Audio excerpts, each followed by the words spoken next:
যিমানে মোক ধমকি দিব অসমক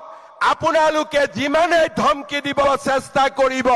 অসমে লাচিতৰ হেংদান আকৌ এবাৰ হাতত তুলি ল'ব আৰু আমি প্ৰমাণ কৰিম যে অসমীয়ায়ো অসমবাসীয়েও ভাৰতীয় লোকসকলে কেনেকৈ জীয়াই থাকিব লাগে আমি তাক জানো আৰু সেই সংগ্ৰামখন আমি আকৌ এবাৰ যুঁজিব খুজিছো আমি জিকিব খুজিছো হেংদাং লৈ এতিয়া অসমীয়া জাতিক তেওঁ এতিয়া ৰক্ষা কৰিব আমি বিনম্ৰতাৰে কৈছো আহ্বান জনাইছো হিমন্ত বিশ্ব শৰ্মা ডাঙৰীয়া হেংদাং অসমীয়া জাতীয় জীৱনৰ স্বাভিমানৰ প্ৰতীক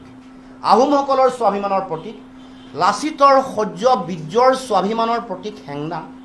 হেংদাঙক আপোনাৰ নিজৰ ৰাজনৈতিক ভৱিষ্যত অন্ধকাৰ দিশলৈ গতি কৰাৰ সময়ত আবেগিক কৰি এই হেংদাঙক লৈ আপুনি ৰাজনীতি নকৰিব অপমান নকৰিব যদি হেংদাঙৰ প্ৰতি আপোনাৰ ইমানেই দায়িত্ব আছিলে দায়বদ্ধতা আছিলে আপুনি 6টা জনগোষ্ঠী জনজাতিকৰণ কৰি দিব লাগিছিল আপুনি হেংদাঙৰ আজি নাম লৈছে আবেগিক কৰি জাতিটোক সেই সময়ত আপুনি যেতিয়া সমষ্টি পুনৰ নিৰ্ধাৰণ হ'ল আহোম অধ্যুষিত সমষ্টিসমূহৰ যিটো সমষ্টিৰ সংখ্যা আছিলে এইটো কমাই আনিলে নাই আপুনি এবাৰ ভাবি চাওকচোন গতিকে এই যে যিটো কাম তেওঁ কৰিবলৈ ওলাইছে এই যে অসমৰ জনগণক এতিয়া ক্ষমতাত থাকি লুণ্ঠন কৰিবলৈ এতিয়া তেওঁ এই যে আম্বানী আদানী এইসকলৰ নাম লৈছে আজমল এইবোৰতো তেওঁৰ সহোদৰ আম্বানী আদানী আৰু ছৈয়দা হামিদ এইবোৰৰ লগত তেওঁৰ নিকট সম্পৰ্ক আছে আমি ইতিমধ্যে কৈ দিছোঁ সম্পৰ্কৰ গোটেই আমি দেখুৱাই দিছোঁ উদঙাই দেখুৱাইছোঁ এতিয়া তেওঁৰ আঁঠুৱাৰ তলৰ মানুহ এইসকল আজমলৰ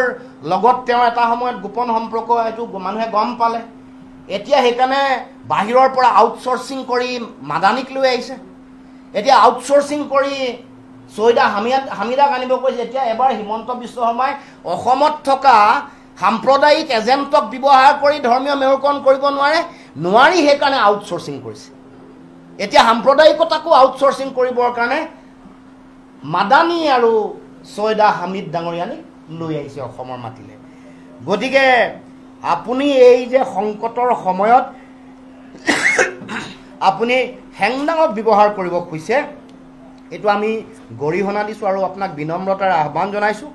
যাতে আপোনাৰ নিজৰ সংকটৰ সময়ত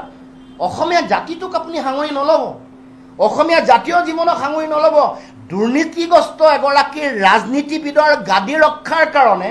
অসমীয়া জাতীয় জীৱনৰ স্বাভিমান এইবোৰক সাঙুৰি আবেগিক ৰাজনীতি নকৰিব এই কথা আপোনাক সকীয়াই দিব কৈছোঁ হেংদাং অসমীয়া মানুহৰ স্বাভিমান লাচিতৰ শৌৰ্য বীৰ্যৰ প্ৰতীক ইয়াক লৈ ৰাজনীতি নকৰিব ইয়াক লৈ আপুনি অসমৰ জনগণক আবেগিক কৰি নুতুলিব সকীয়াই দিব